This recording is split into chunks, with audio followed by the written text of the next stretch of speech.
Si bien muchos de nosotros pensamos, cuando tenemos un proyecto que debemos llevar adelante, que la gloria del tener éxito con el proyecto tiene que ver con cuánto esfuerzo nosotros mismos invirtamos en ello. Y el esfuerzo a veces es malentendido y uno piensa que el esfuerzo tiene que ser producto de uno mismo, que uno solo debe enfrentar el problema y si logra controlarlo, resolverlo, llevarlo a buen puerto, bueno, entonces el mérito será todo de una misma persona. Lo que ocurre es que muchas veces el llevar adelante ese proyecto necesita de otras manos y de otras personas y de otros brazos que colaboren y ayuden para que el éxito del proyecto esté más asegurado. No todo el mundo es capaz de hacer una cosa así. Algunos van a pensar que si otras manos intervienen, no va a ser exactamente lo que uno pensó. Otros van a pensar, si otros intervienen, entonces yo no brillaré tanto como ser el único artífice del proyecto. Y ahí es donde muchas veces se cometen errores. Algo parecido a ello nos enseña Moshe en la historia nuestra para allá. Los hijos de Israel, bueno, ya estaban en el desierto, caminando, por supuesto. Moshe había crecido mucho, ¿no? Ella había sacado a los judíos de Egipto, había cruzado el mar con los hijos de Israel por la parte seca, por supuesto siempre con la inspiración y con la ayuda de Dios. Los había liderado. Moshe había madurado mucho. Él podría decir, cualquier problema que ahora surja, yo me voy a arreglar para resolverlo. Sin embargo, cuenta el texto de nuestra parashá que los hijos de Israel de repente comenzaron a protestar fuertemente. Decían de que estaban muy cansados de comer maná, que querían comer carne, y empezaron a gritarle a Moshe, queremos comer carne. Y ahí Moshe tiene que tomar la decisión. O nuevamente intenta resolver el problema solo, frente a aquello que mencionamos hace un rato, o reconoce frente a Dios, yo solo no puedo.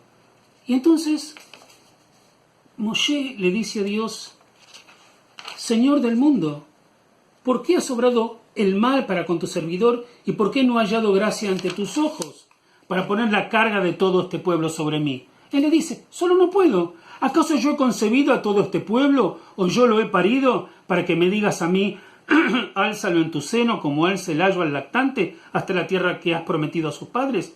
¿De dónde tengo yo carne para todo este pueblo? Ya que ellos lloran ante mí diciendo, danos carne para que comamos.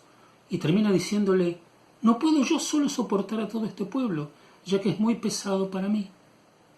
Y entonces Dios le dice, está bien,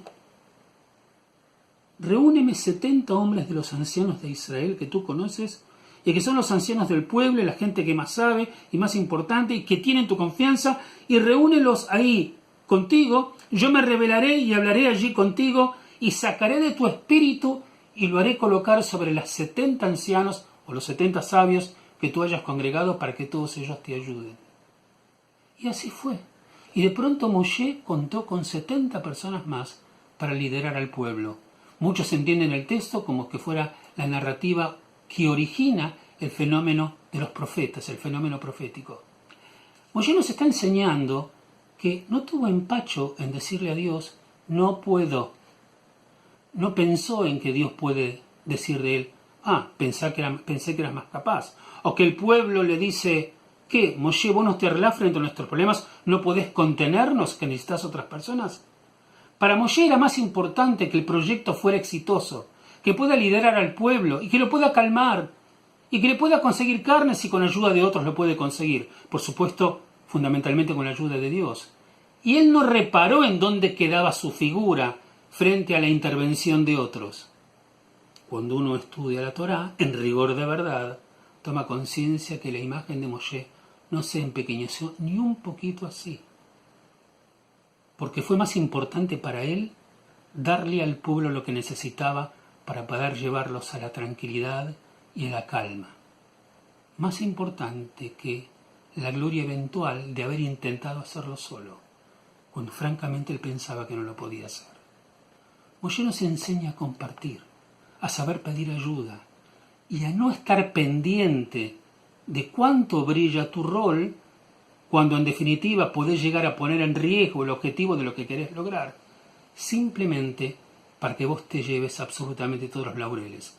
Laureles que a veces se vuelven mezquinos, justamente por eso, porque no quisiste pedir ayuda. Moshe lo hizo y logró liderar al pueblo mucho tiempo más. Shabbat Shalom para todos.